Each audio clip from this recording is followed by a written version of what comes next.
Burex компанид тавтай морил. Энэ видеогоор би танд дансаа хэрхэн цэнэглэх, урамшууллаа хэрхэн идэвхжүүлэх болон Burex-аас олсон ашгаа хэрхэн авах тухай тайлбарлая. Дансаа цэнэглэхийн тулд та өөрийн аккаунтаар нэвтэрч урьдчилгаагаа хийх валютаа сонгоно. $1, Bitcoin, эсвэл Ethereum. Тэгээд солих товчийг дарна. Үүний дараа та автоматар дансаа нэмэх хуудас руу шилжинэ.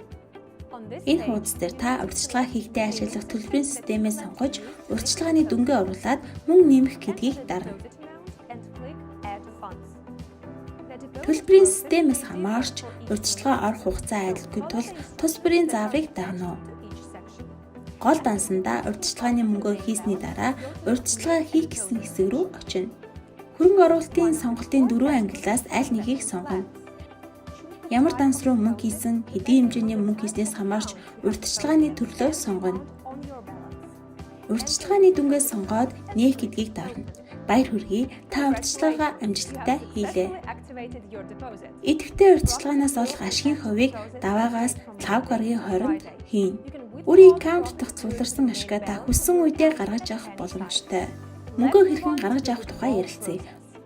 Гол данснаас мөнгөө гаргаж авахын тулд та Burex-ийн профилийн гол хуудас руугаа нэвтрэнэ.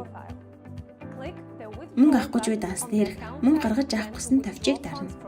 Авах мөнгөө нүгэ оруулаад мөнгө гаргаж авах гэдэг дээр даана. Баяр хүргэе. Та Burex-ийн данс дахь ашгаа амжилттай авч чадлаа. Сонгосон төлбөрийн системээс хамаарч гарах мөнгөний дүнгийн доод хэмжээ болон мөнгө шилжих хугацаа нь өөр байна. Таны сонгосон төлбөрийн системээс мөнгө гарган авахтай холбоотой мэдээллийг данснаас мөнгө авах хуудас дээр төлбөрийн систем тус бүрдээ дэлгэрэнгүй тайлбарласан байгаа. Burex дээрх ашиг олж олсон ашгаа ямар ч төвгүй хэлбэр гаргаж авах боломжтой гэдгийг та харлаа. Тиймээс дэлхийн хаанаас ч хүссэн хүн болгон манай компани үйлчлэгч болж өдөр бүр мөнгө олох боломжтой. Вебсайтээр бүртгүүлж урьдчилгаа хийгээд Burex-ийн багт нэгдээрэй.